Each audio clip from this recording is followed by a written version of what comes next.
A verdade de cada um.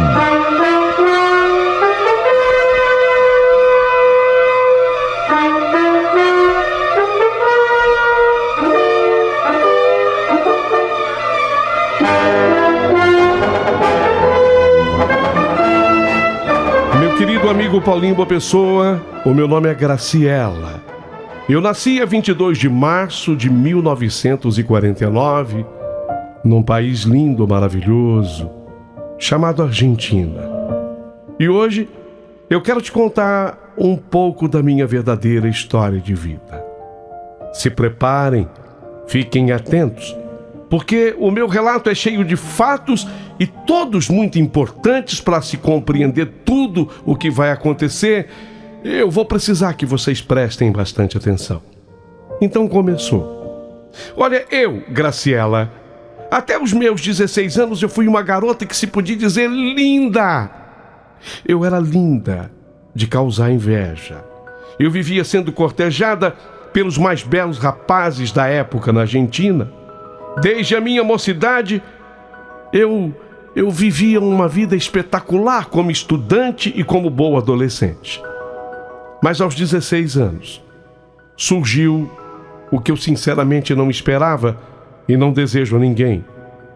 Tumor, na verdade no plural, tumores. Um apareceu na minha cabeça e outro nas minhas costas, mais precisamente na coluna. Eu tive que ser submetido a um tratamento feroz para a época. Eu estou falando daqueles anos ainda passados. O tratamento foi realmente violento e eu acabei ficando deformada. Primeiro, mexeram em parte da minha cabeça, tirando uma parte do osso e mexeram no meu rosto. Também mexeram na minha coluna, nas minhas costas. E eu acabei ficando corcunda além de tudo. Eu me transformei.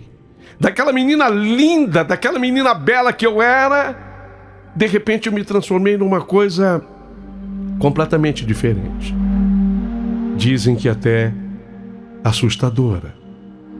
E tanto é verdade que durante um certo tempo eu fiquei temerosa de me olhar no espelho. Não era bonito o que eu via. Para complicar tudo ainda, o meu pai, ele acabou morrendo de infarto, exatamente quando eu estava doente, deixando a mim e a minha mãe com muitas dívidas para pagar. Meu tratamento era muito caro.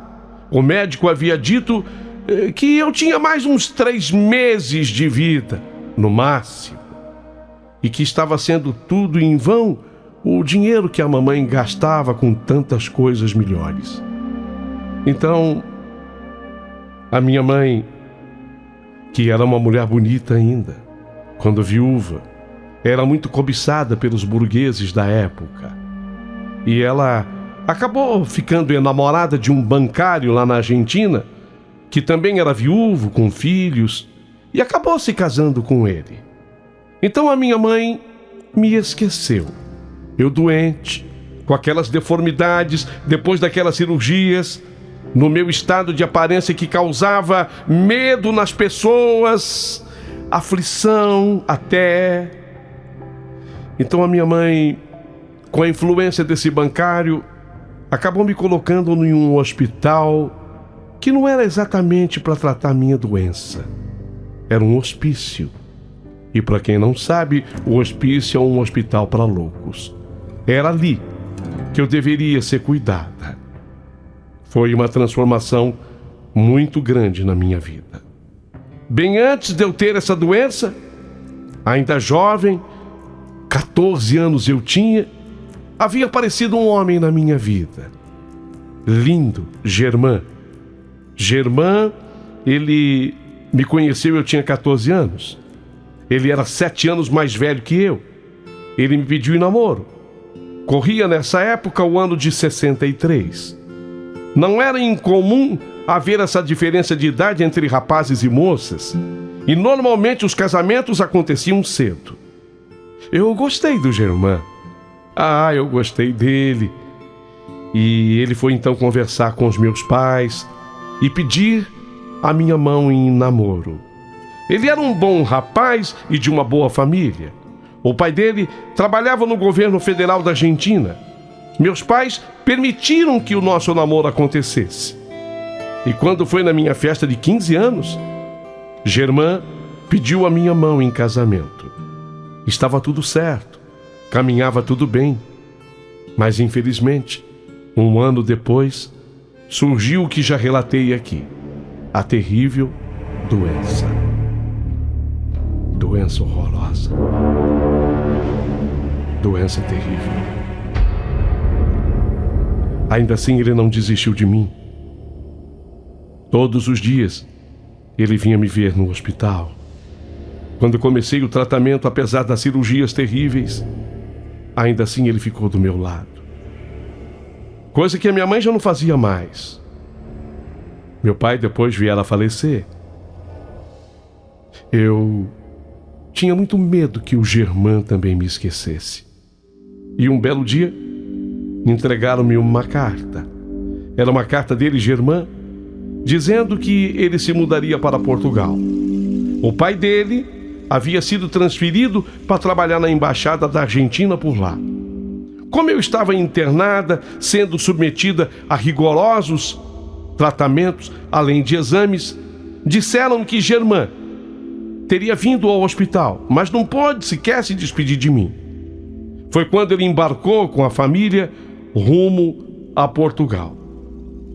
Naquele rigoroso inverno de 1967, eu descobri então que eu estava grávida. Eu estava esperando um filho do Germã. Porém, eu não tive tempo de contar para ele.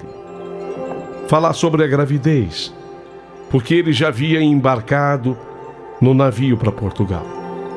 Os médicos tinham certeza que eu abortaria espontaneamente o bebê devido aos medicamentos que eu tomava. Mas, por um desses milagres de Deus, o nenê, protegido em meu ventre, lá dentro do meu útero, acabou não sendo atingido. Eu queria tanto que o Germã estivesse por perto, mas eu nunca mais recebi notícias dele. Até que, uns 2 anos depois, eu recebi de surpresa a visita da mãe dele, a dona Carmencita. E ela veio ao hospital me ver. E ela me deu a mais triste das notícias. Germã havia contraído, segundo ela, uma doença no navio e 4 meses depois, Germã veio a falecer. Ele não resistiu. Chorei muito. Eu já não tinha mais ânimo para viver, porque a única coisa que me mantinha viva era o fruto do nosso amor. Apresentei para ela, para dona Carmencita, a Ana. Falei que era a nossa filha. Ô, dona Carmencita, olha que menina linda. Ela é minha filha, com seu filho Germã. Ela é sua neta, dona Carmencita. A dona Carmencita pegou a criança, ficou com ela no colo uns 2 minutos e depois me devolveu. A considerei fria naquele momento. Ela se despediu e foi embora.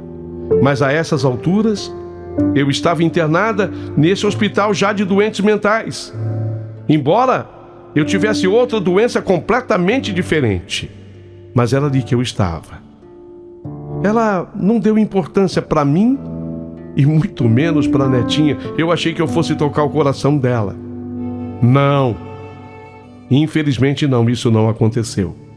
Até que, de madrugada, dias depois disso, houve naquele hospital um grande incêndio. Um incêndio terrível.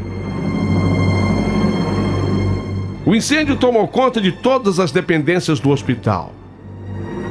Havia sido lá um grupo de pessoas doentes mentais que, usando lamparinas, acabaram colocando fogo, ateando fogo no hospital. O saldo de tudo foi muito triste. Muita gente ferida, mais de 100. E 38 enfermos acabaram morrendo. Mas quando eu vi aquele fogo tomando conta daquele hospital, a primeira coisa que eu fiz foi apanhar a Ana, a minha filhinha, que justo naquele dia dormia comigo. Noutros dias, Ela às vezes ficava em outra casa e até com a mamãe chegou a ficar. Eu corri. Eu queria primeiro sair daquele inferno de fogo em que havia se transformado aquele hospital. Fui tossindo, sufocada, protegendo a minha filha, que eu me envolvi num lençol e umedeci antes numa torneira que havia por perto. Foi o que eu fiz. Foi o que foi também providencial, porque o lençol ajudava a filtrar o ar que a minha bebê respirava. Até que eu ganhei uma mata anexa ao hospício. Peguei um pequeno carreador e ali eu corri. Corri com o neném no colo. Fui correndo o máximo que eu pudesse, o máximo que eu podia. Fui correndo pelo carreador. Logo mais à frente havia um córrego de águas límpidas. Ali, ao atravessar, eu me banhei com a minha filha para diminuir o calor que eu ainda sentia do fogo e amenizar pequenas queimaduras que eu havia sofrido. Atravessei para o outro lado da margem do córrego e eu continuei depois correndo sem parar, com o neném no colo. Correndo sem parar. Até que me vi bem distante do hospício. Eu estava esbaforida, muito cansada. O neném no meu colo. Ela chorava, ela parava de chorar, ela voltava a chorar, o neném no meu colo. Cheguei numa estrada. Comecei a dar sinal com a mão, tentando uma carona. Até que um caminhão daqueles antigos, chamado caminhão 3/4, ele parou. O moço do caminhão perguntou para onde eu ia e eu respondi que eu estava indo para onde ele ia. Falei assim pela ânsia que eu sentia de ir para bem longe, que ele me levasse pelo amor de Deus. E ele me levou. Durante o percurso, ele me contou então que ele transportava naquele caminhão parte de um circo. Um circo que estava sendo armado numa cidade ainda mais distante de onde estávamos. Eu perguntei, e moço, qual é o nome do circo? E me assustei quando ele revelou o nome do mesmo. Circo dos Horrores. Quê? Eu trabalho lá para esse pessoal, é Circo dos Horrores. Estranhei. Eu nunca soube de um circo que tivesse esse nome. E ele me explicou que o circo fazia o maior sucesso, porque apresentava gente com os piores defeitos, as piores anomalias. É sério isso que você está falando? O circo tinha de tudo: palhaços, mágicos, animais, trapezistas. Mas a última sessão do circo era a mais aguardada. Era quando desfilavam no picadeiro as pessoas defeituosas. O senhor deve estar brincando comigo só porque eu sou assim, né? Não é brincadeira, não. É sério. É por isso que chama Circo dos Horrores. Eu achei aquilo o fim do mundo. Mas ele me disse que isso garantia sempre o circo lotado. A última sessão do circo garantia o circo lotado. E isso acontecia normalmente quase todos os dias. Agora eu já sabia que o motorista do caminhão se chamava Carlitos. Era o nome dele.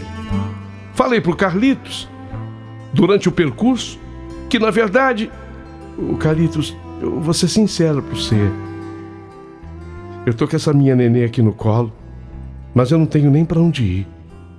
E ele me disse: ora, se você quiser, eu converso com o dono do circo.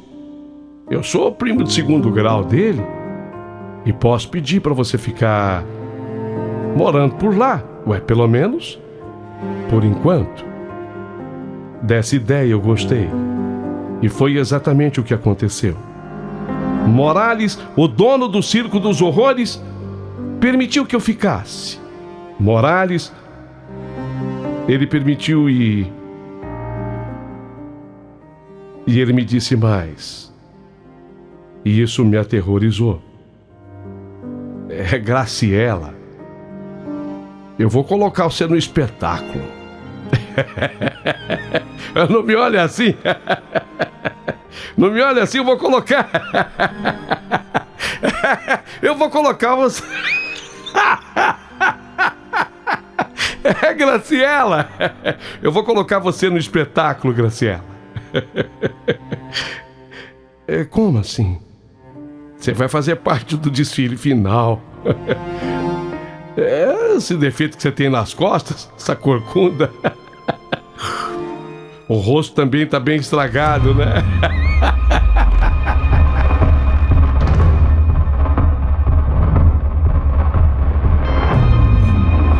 Olha, você tá contratado.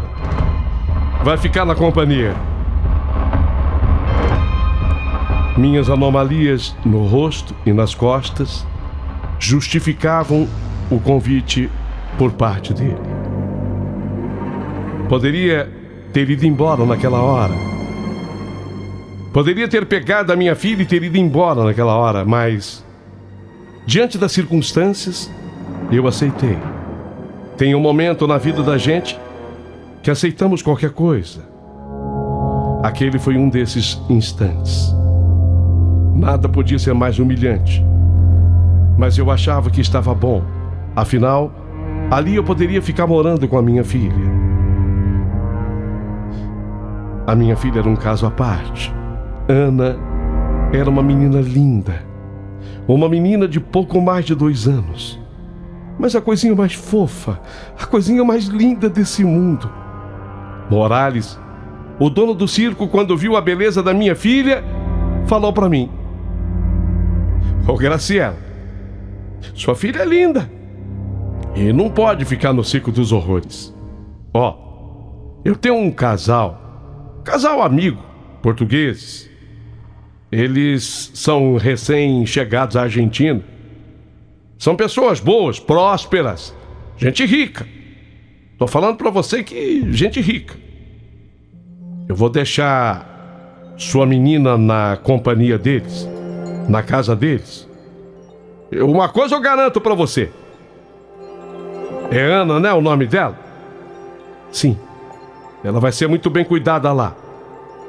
E aí, a cada 15 dias, eu trago a menina pra você ver. Não é justo deixar essa coisinha linda no circo dos horrores, você não acha?" A risada dele era sarcástica, era maldosa.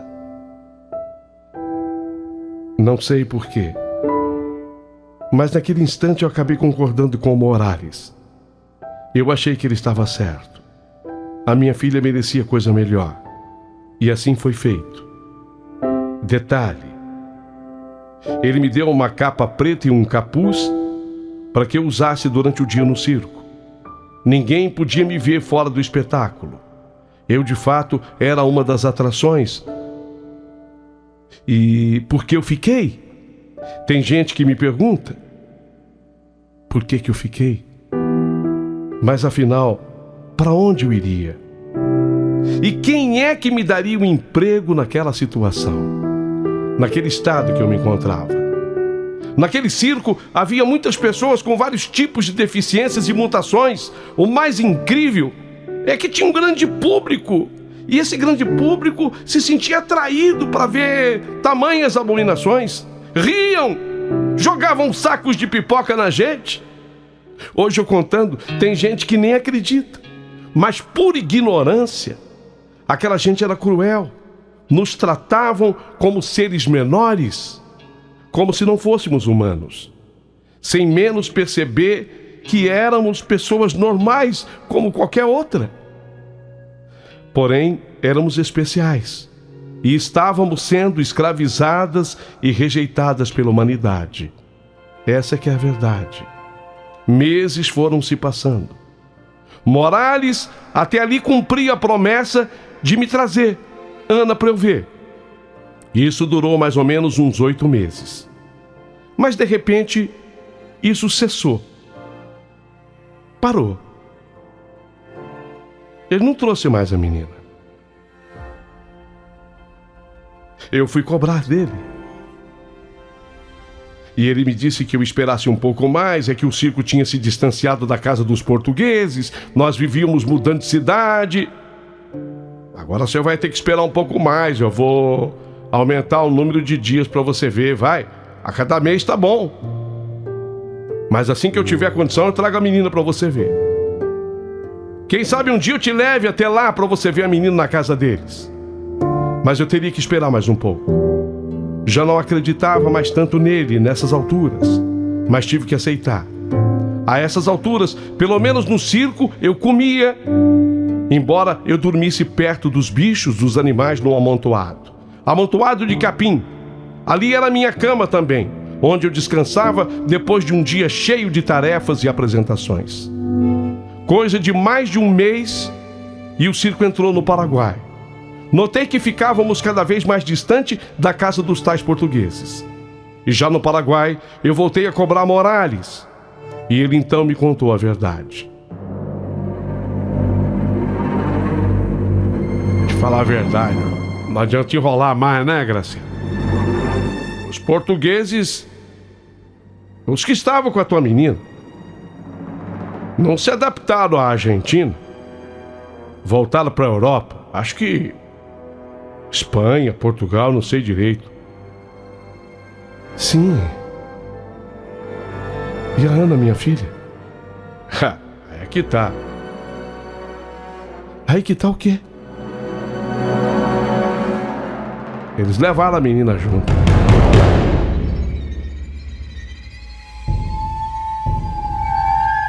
Que?